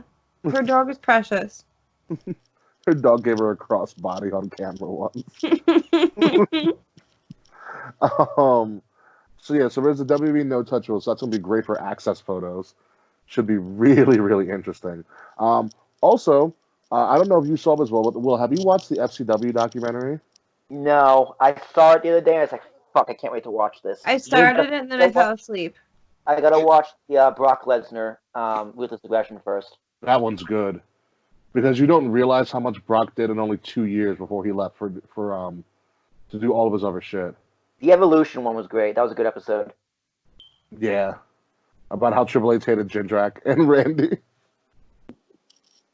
I mean, I think that's fair. We can all hate Jindrak. No, and Jim was like, yeah, Triple H was right about me. I was not ready. But yeah, no, the Brock one is good, especially when Paul Heyman's like, Brock did all of that stuff in only 2 years of being on the main roster, and then he left for 8. That is bonkers, dude. Yeah, it's really crazy when you think about it. But the FCW doc is really, really wild because you see all of their old footage. You don't realize how many, pretty much the entire roster came from either FCW or and then NXT when they switched it over. Like the Bellas were trained in FCW, Roman Reigns was trained in FCW, Biggie and Xavier Woods were trained in FCW. The Usos were trained in FCW. Charlotte was half FCW, half NXT. The Bellas, I think it said, Seth Rollins, Dean Ambrose, I think Fandango even for a while was FCW. Yeah, Johnny Curtis. Yeah. So FCW, and they talk about all the stuff that they made them do. It's a really in-depth documentary, and you get to see one of Charlotte's first promos. Oh, it's cringeworthy. Ooh, I can't wait. Hi, my name's Ashley, and I don't know who my real mom is. Ooh. It's one of allegedly 10,000. Woo. Woo. Woo-hoo. Sasha Banks was also half FCW as well, so there's a lot of people that ran through the FCW stuff. And it's just really fascinating the way it was done. And then also, last but not least, Dave Meltzer has lost his shit when even Twitter is like, you're out of your fucking mind. What's he saying now? So Dave Meltzer, I don't know what propelled him, but he came up with some shit on one of his news sources, and he was rating different companies about different things they do well. And no. I think I talked about this with you, Kate, right? Mm-hmm. So Dave Meltzer rated WWE the worst wrestling company in the world. It's because all his sources don't give him anything good anymore. And you know what's bad when even the marks of wrestling Twitter are like, Dave, you're out of your fucking mind. Dave, have you seen the Mania card? Like, you can't say that's the worst company in the world. Like worse than Ring of Honor? Yeah. That's hard to do. Ring of Honor is horrible. Mm-hmm. Ring of Honor is so bad, a wrestler was able to buy out their company. Ring of Honor can't even get their crew members to watch the show. and they're there. And they're paid to be there. Maybe. Yeah, Meltzer's completely become the most uncredible source in the history of wrestling. I think I blocked him. Yes, you should. He's not worth your time. Not at all. And this proves it. This also proves his hatred toward WWE. Like, do you ever wonder what WWE like did to him to make him so mad? They cut off his sources. Did they not made him look the fool. Did they not give him a job? Did they make him do a promo with a broom? Probably. That's what they made Bischoff do before Bischoff went to WCW. Vince made him cut a promo with a broom. There's a video of it. I have to watch it. It's really bad. It's really bad. But yeah. So fuck Dave Meltzer for being an idiot.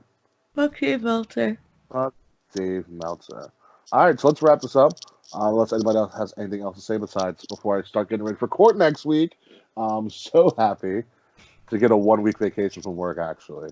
Before your 1-week vacation from work. Before my 2-week vacation from work, actually. Fuck you. So March ends up being really cool. So I have these first 2 weeks, and now I have this one middle, which is right around which is going to be St. Patty's Day next week, where I'm not even at work. I'm in court for maybe probably maximum 6 hours if you include the lunch break that they're going to give us between sessions, which is a 5-minute drive from my house. And then I have 1 more week of work, and then I go off of work for the next 2 weeks on vacation. Because I'm not scared. I'm not scared of a fucking virus. That's why. And my vacation spot is a great location for spring break. titties. Yeah. And lightsabers. It's really what I'm more interested in at this moment. It's getting my fucking lightsaber from Galaxy's Edge. Well, yeah, that's more exciting. Depends on the time or the weekend, because I did have an exciting weekend.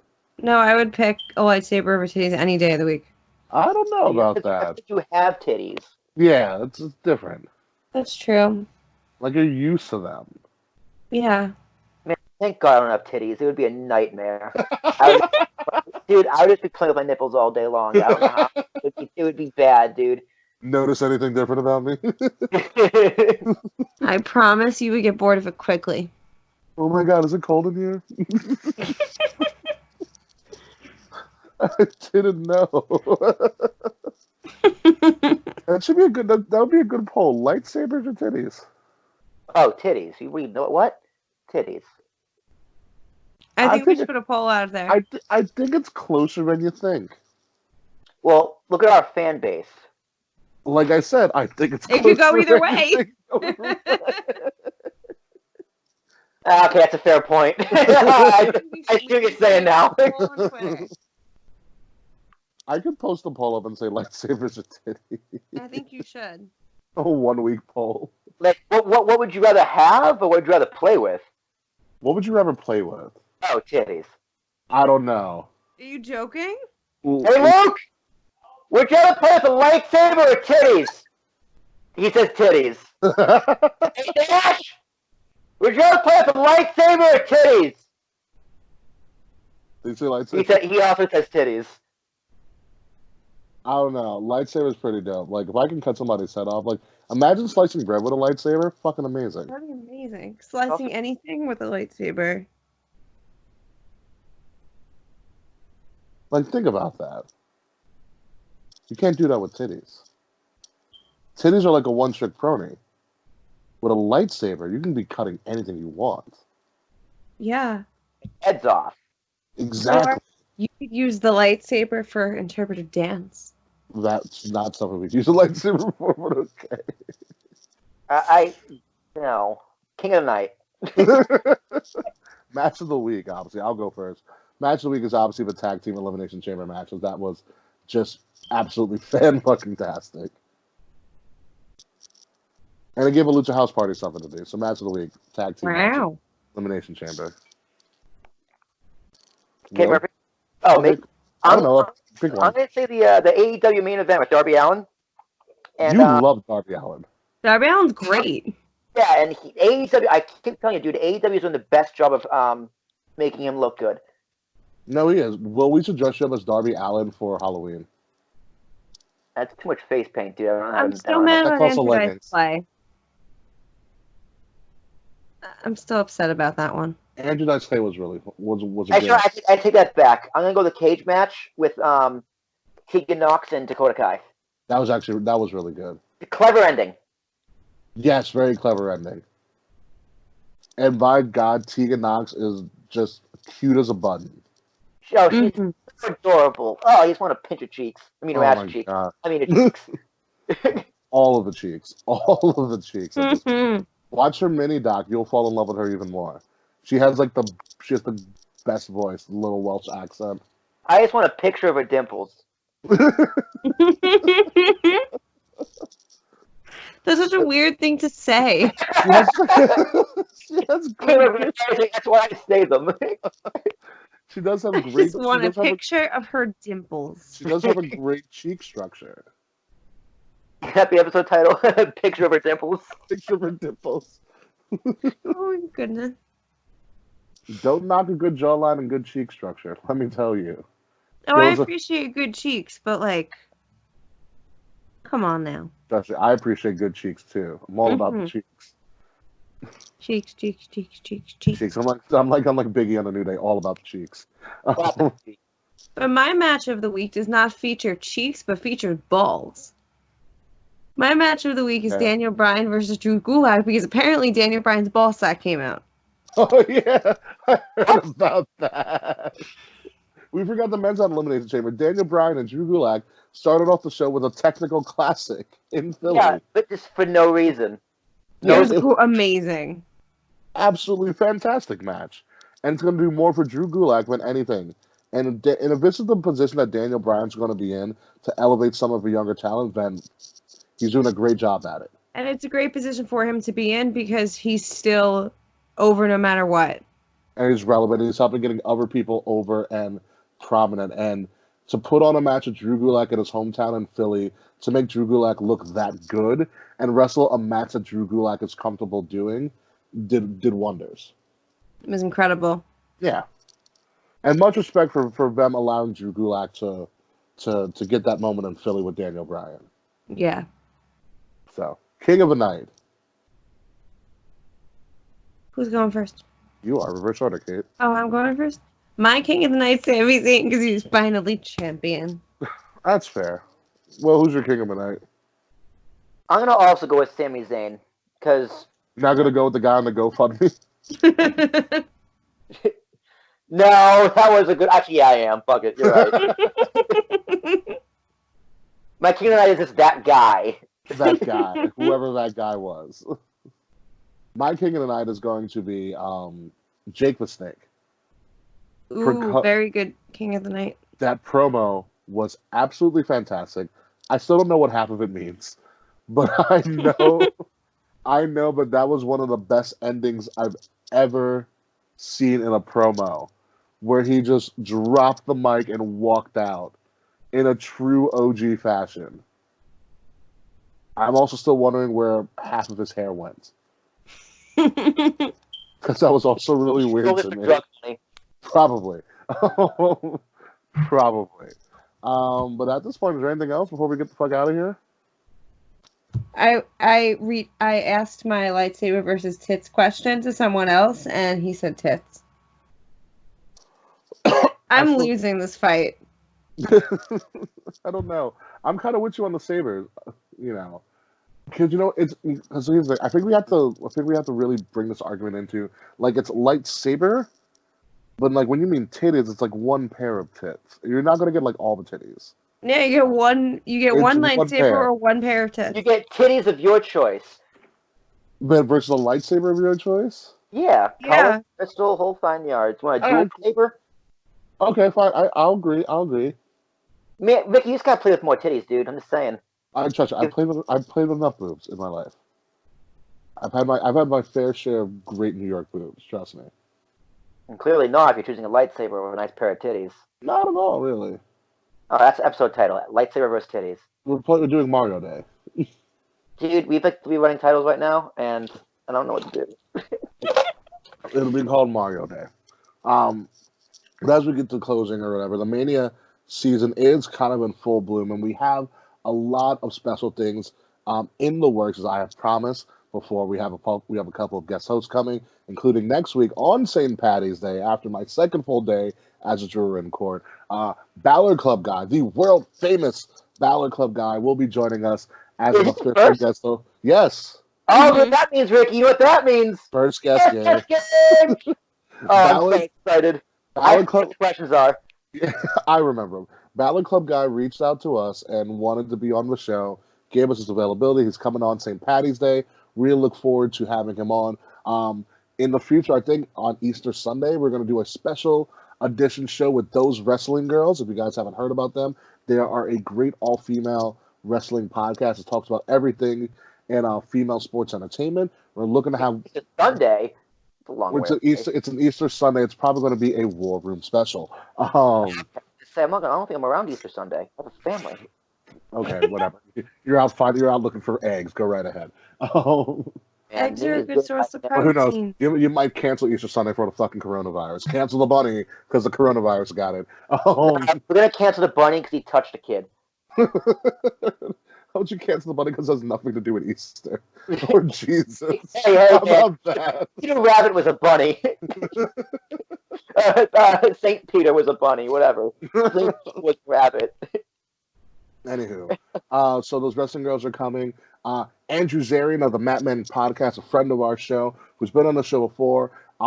We are working on finding a set date and time for him to come on as a guest host. We have someone named AJ Stone, baby, friend of the Kate Murphy, who we're working on getting getting on the show for the first time ever. So I'm really excited for these next couple of weeks. A lot of guest hosts coming for the next month. And even to freaking spoil it, about a month or so after Mania, we're going to hit episode 200. Are we really? That's spoiling. That's just math. Kings of the Rings episode 200 is coming this spring, probably around May or so. So we're going to be preparing for episode 200. We're going to be reaching out to people for loaded. For what's I'm going to be so loaded. We're reaching out to you guys for videos, memories, exposés, all these different things. Because I want to make KOTR 200 episode, or the 200 celebration episode, a lot crazier than our 100th episode. And our 100th episode is probably my favorite episode of all time. Yeah, honestly, it is. It will, yeah. And we did that with a lot less technology than we have now. Yeah.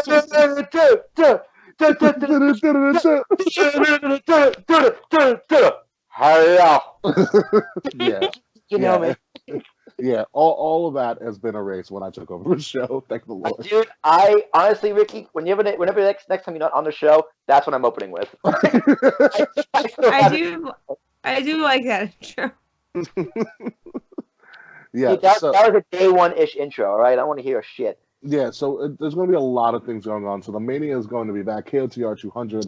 Obviously, our guest hosts are coming back on the show. And who knows what other surprises I may have in store, because there's a lot of stuff that I'm going to be doing down in Mania that I have yet to tell you about. So with that being said, let's close out the show. Ladies and gentlemen, this has been Kings of the Rings Podcast, episode number 188, which means probably about 3 more months until KOTR 200.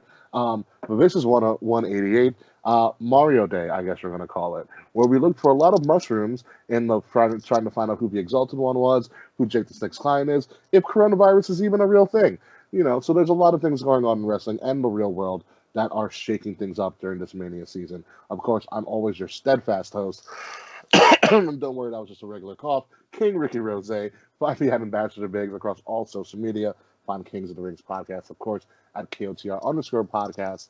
And listen to us each and every week by subscribing to Wrestle Addict Radio. Leave us a 5-star review. Join our Patreon and buy some stuff from our merch store. We have a lot of great merchandise coming out right now on teespring.com/wrestle-addict-radio. Our store will be posted in a link somewhere on one of our social media sites. Will, take it away.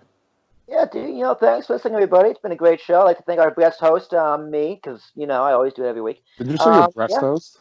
My breast host, hey. I didn't, but I like that better. My breast host, Kate Murphy. I was just going to say, I'm the breast host of this show, not y'all. Hey, men have breasts too, but it's not formed. Yeah, but mine are better. Unless you're fat. Yeah, they are, baby. Calm it down there, AJ. Jesus. I mean, Kate Murphy. I love you and your breast. Are you doing your plugs, Will? Are you the HBIC? I am. No. I am Will Tarashuk, T and Thomas, ARASHUK. If you go to my Instagram and like that new picture I posted, do it. Don't do it. I don't give a shit. See you next week, ladies and gentlemen. Yeah. And it is me, the Queen Bee, since I didn't do my plugs before. You're the HBIC, you're the head breast in charge. I am the head breast in charge. You can find me on Instagram at the Kate Murphy, and you can find me on Twitter at the Kate Murphy _. I'm fucking tired. My titties need to go to bed. Titties need to go to bed. Yeah, I have a cold.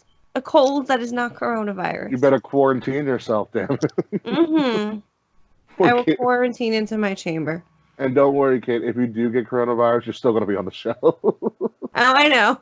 That's the only guarantee I have. If I have coronavirus, I can stay on the show. We're gonna give everybody live access to Kate Murphy in her quarantine room. Yep. Spoilers, it's going to be me watching Drag Race. Pretty much. In her little bubble. But anywho, folks, that's been all we've had for this week. It's been a great week of wrestling. 3 more weeks to WrestleMania. About almost 3 more months or so until KOTR 200. So start getting ready with all of that stuff. Buy some merch. Join our Patreon, our ever-growing Patreon. We have, a lot of members now. We'll just put it that way. $5 a month get you everything, and hopefully in the future, discounts on our future merch. So with that being said, folks, happy Mario Day, whatever the fuck that means. Although I accept Mario Day over Galentine's Day. Anywho, this is Kings of Rings Podcast. Goodbye. Mario Day's not even a real fucking holiday. Yes, it is, damn it. Goodbye, good night, and as always, fuck you, Slack. Fucking Galentine's Day bullshit. Son of a bitch.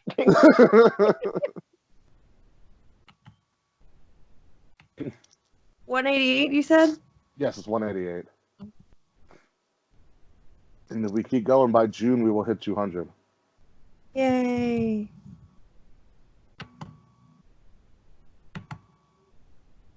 What is he blasting? We gotta come up with a crazy intro for a Kings of the Rings 200. A day to remember. No, an intro like audio package. Oh.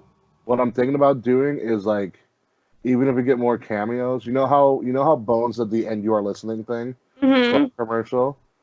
I also want to combine that with like a lot of people saying, and you are listening to Kings of Rings podcast. We have all the commercials for it that everybody's done. But I also want to add, if we can get fan videos and stuff or fan audio, adding those clips into it, especially like periodically throughout the show. Like KOTR 200 is just going to be a very big nostalgia piece, like we did before. Where we talk about things that happened. We're going to have people back on the show like we did last time. Mm-hmm. Who are you putting on the show? Well, we got to bring Dave back. Yeah. Potentially people from Wrestle Addict Radio, and I'll invite on the show as well. And whoever wants to chime in. Yay. It'll be an open invite. That's exciting. And who knows who will chime in? Who knows? Who knows? It'll always be a surprise. Mm-hmm. On that note, I'm going to go die. Just don't test positive for COVID-19. I hope not. I love y'all. I'll talk to you later. Toodaloo. Bye. Bye, Patreon. Bye, Patreon people.